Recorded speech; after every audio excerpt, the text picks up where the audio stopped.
तो आखिरकार exit poll के नतीजों में वही हुआ जिसका अंदाजा पिछले एक साल से लगाया जा रहा था। जिस दौरान हम ये वीडियो पोस्ट कर रहे हैं तब तक लगभग 8 से 10 एग्जिट पोल्स आ चुके हैं और ऐसा लगता है कि विपक्ष के सारे रोने स्यापे के बावजूद नरेंद्र मोदी तीसरी बार देश के प्रधानमंत्री बनने जा रहे हैं। जी हां, लगभग हर एग्जिट पोल में एनडीए को 300 से ऊपर सीटें दी गई है। India TV, ABP news, Republic Bharat, NDTV India और दैनिक भास्कर ग्रुप समेत लगभग हर बड़े मीडिया हाउस का सर्वे डंके की चोट पर फिर से बीजेपी सरकार बना रहा है। कुछ एग्जिट पोल में तो बीजेपी को 400 का आंकड़ा छूते हुए भी दिखाया गया है और कांग्रेस और इंडी गठबंधन सरकार बनाने के आसपास भी कहीं दिखाई नहीं दे रहा है। तो क्या कह रहे हैं ये एग्जिट पोल? किस स्टेट में बीजेपी की सीटें बढ़ती दिखाई दे रही हैं और कहां हो रहा है उसे नुकसान? आइए इसी पर बात करते हैं। वीडियो पसंद आए तो जरूर शेयर करिएगा और इसे लाइक करके चैनल भी सब्सक्राइब करिएगा। केजरीवाल जी इजाजत दीजिए। तो करो ना भाई, ये भी परेशान हो गए, हम भी परेशान हो गए, करो फिर। नमस्कार दोस्तों, आप देख रहे हैं फनतंत्र। मैं हूं रौनक और इससे पहले कि हम एक एक करके आपको तमाम एग्जिट पोल के नतीजे बताएं और यह भी साफ करें कि क्यों ये एग्जिट पोल एकदम सही लग रहे हैं, उससे पहले आपके फायदे की बात कर देते हैं। चुनाव के नतीजे तो भाई लोगों शुरू से शुरू करते हैं। 2024 के चुनाव से कई महीने पहले बीजेपी ने नारा दिया था अब की बार 400 पार, और इंडिया टीवी के सर्वे को अगर सही माने तो बीजेपी इस बार 400 पार कर भी सकती है। इंडिया टीवी और सीएनएक्स के एग्जिट पोल के मुताबिक एनडीए 2024 के चुनाव में 370 से 401 सीटें ला सकती है।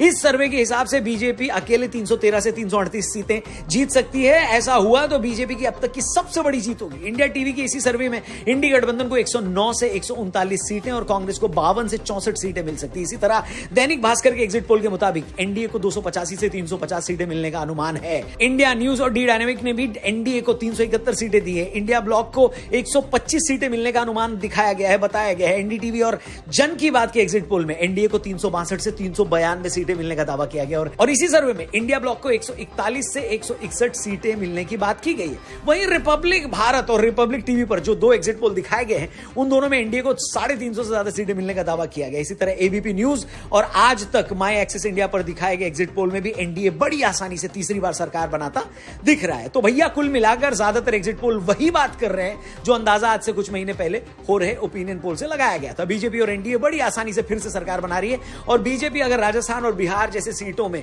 कुछ सीटें लूज कर रही है तो वहीं तेलंगाना, पश्चिम बंगाल और उड़ीसा जैसे स्टेट में उसकी कुछ सीटें बढ़ भी रही है। यूपी, गुजरात, मध्य प्रदेश और छत्तीसगढ़ में उसकी पुरानी वाली धमाकेदार परफॉर्मेंस जारी है। सभी एग्जिट पोल में बीजेपी की जीत इतनी बड़ी है कि अगर हम उनमें से 5-10% भी मार्जिन, अगर गलत मार्जिन लेकर चले या ज्यादा लेकर चले तो तब भी एनडीए आसानी से सरकार बना लेगी। इससे पहले कि आप इस बार के एग्जिट पोल के रुझान देखकर मिठाई ले आए या ठाकुर साहब की चौखट पर सर फोड़कर अपनी जान दे दें, पहले एक नजर पिछले एग्जिट पोल की पोल पट्टी पर भी डाल लेते हैं। एग्जिट पोल के रुझानों से बहुत ज्यादा खुश या दुखी होने से पहले हम यह जान लेते हैं कि 2014 और 2019 में एग्जिट पोल ने क्या भविष्यवाणी की थी और हुआ क्या था। 2014 के लोकसभा चुनाव के बाद ज्यादातर एग्जिट पोल्स ने यह अंदाजा तो लगाया था कि बीजेपी और एनडीए की सरकार बन सकती है, मगर किसी को भी यह उम्मीद नहीं थी कि उन इलेक्शन में बीजेपी अपने दम पर सरकार बना लेगी। इंडिया टुडे से लेकर टाइम्स नाउ तक और एबीपी न्यूज से लेकर सीएनएन, आईबीएन तक 2014 में ज्यादातर एग्जिट पोल में एनडीए को एवरेज 276 सीटें मिलने की प्रेडिक्शन की जा रही थी और लास्ट में एनडीए को 336 सीटें मिली थी।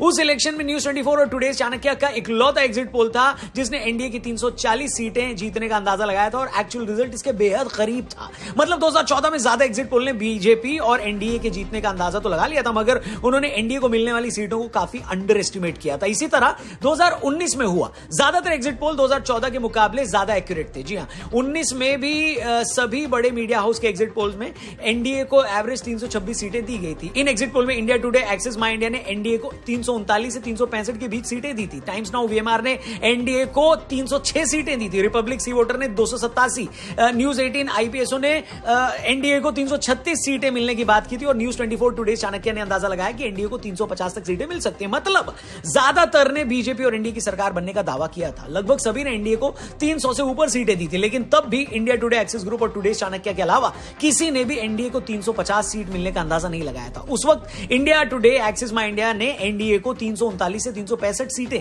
और न्यूज 24 टुडे चाणक्य ने एनडीए को 350 मिलने का दावा किया था, जो कि आखिर में सही साबित हुआ। कुल मिलाकर पिछले 2 जनरल इलेक्शन को देखें तो दोनों ही एग्जिट पोल में बीजेपी और एनडीए की सरकार बनने की बात की गई थी, मगर 2019 में हुए एग्जिट पोल ज्यादा एक्यूरेट साबित हुए। यहां यह बात भी नोट करने वाली है कि वक्त के साथ इन एग्जिट पोल का सैंपल साइज भी कई गुना बढ़ा है। 2014 में जहां ज्यादातर एग्जिट पोल का एवरेज सैंपल साइज 78,000 के आसपास आया था, वहीं 2019 में ये 6 गुना बढ़कर 5 लाख के ऊपर हो गया और इस बार का एवरेज सैंपल साइज और ऊपर जाने का अंदाजा है।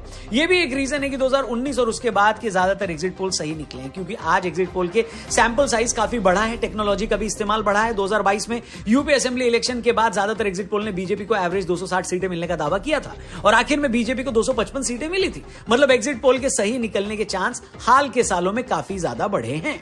तो भाई लोगों, ये थे एग्जिट पोल के आंकड़े। आप इन आंकड़ों पे भरोसा करते हो, इनको मानते हो, इनको फॉलो करते हो?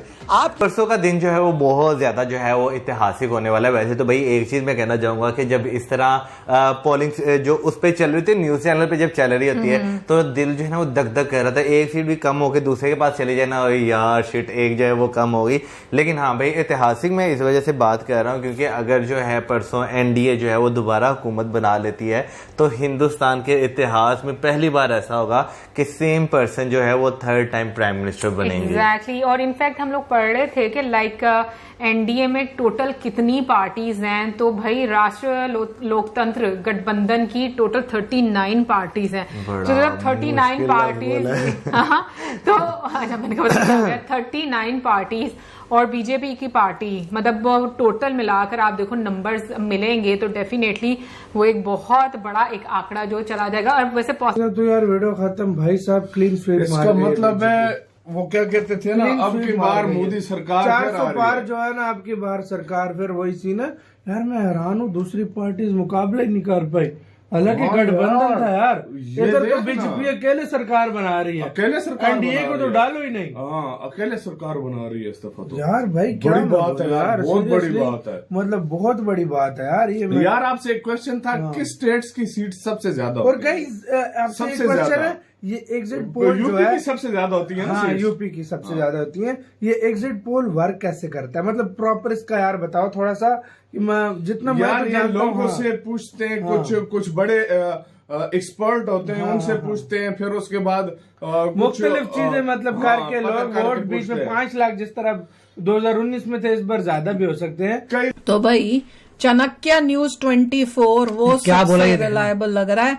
अब वो तो हमने देखा नहीं, पुराने पता चल गया, पर इस बारी क्या बोला था, तो जब आप वीडियो देख रहे हो तो आप उसको वापस चेक करके बताना कि चाणक्य ने इस बारी का क्या बोला है, कि इस बारी की वोटिंग में जो है बीजेपी को कितने वोट या एनडीए को कितने वोट टोटल मिल रहे हैं। अगर उन्होंने 400 बोला है तो वेरी गुड, अगर नहीं बोला है तो आई एम डिसअपॉइंटेड। अभी तक तो मेरे ख्याल से बहुत कम लोग हैं जो 400 बोल। मेरी डिस्कशन हो रही थी पापा से, वो तो न्यूज सुन रहे थे, एग्जिट पोल वो सुन रहे थे।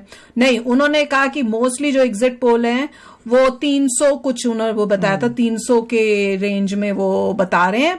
और पर ये है कि अगर उतना भी आ गए तो बीजेपी की जो है गवर्नमेंट बनेगी। तो मैं पापा को यही बोल रही थी, मैंने कहा कि खुश, चलो वो तो हमें भी पता है, खुश अच्छी बात है, पर इतना ये वीडियो खत्म हो गई भाई, बहुत इंटरेस्टिंग थी वीडियो।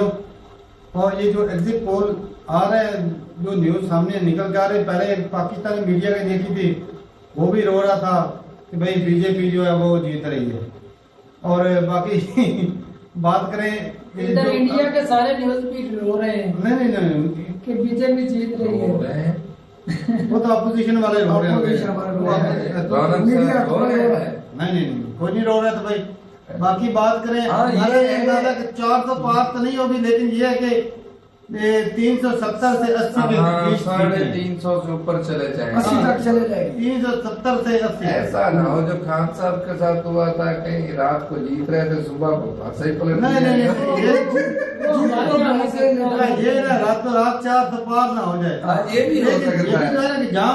जहाँ दिया था, क्योंकि हमने वक्त देखा है, हमने बचपन भी देखा है, हमने टीनेज भी देखी है, हमने नौकरी वाला फेज भी देखा है, बुढ़ापा भी देखा है, नौकरी मिलने वाला फेज देखा है, नौकरी जाने वाला फेज देखा है, हमने अप्स एंड डाउन्स भी देखे हैं, सरकारें आई गई हैं, लेकिन हर चीज का ब्लेम अब सरकार। तूने ऐसे बोला है जैसे तू कोई 80 साल, 70-80 साल नहीं, लेकिन एक भाई ये कह वो लोग तो अपने आप को युवा नेता कह देते हैं, ये है। हम अपने आप को एक्सपीरियंस ना कहें क्या? सही बात। क्रोनोलॉजी समझ रहे हो आप? तो एक्सपीरियंस आता है वक्त गुजार के हर फील्ड में, कि जब आप एक स्टूडेंट होते हो, जब आप हायर एजुकेशन करते हो, उसके फिर जब आप जॉब भी करते हो, जॉब्स में अपसाइड डाउन आते हैं, तो हर चीज के लिए आप ब्लेम नहीं करोगे ना।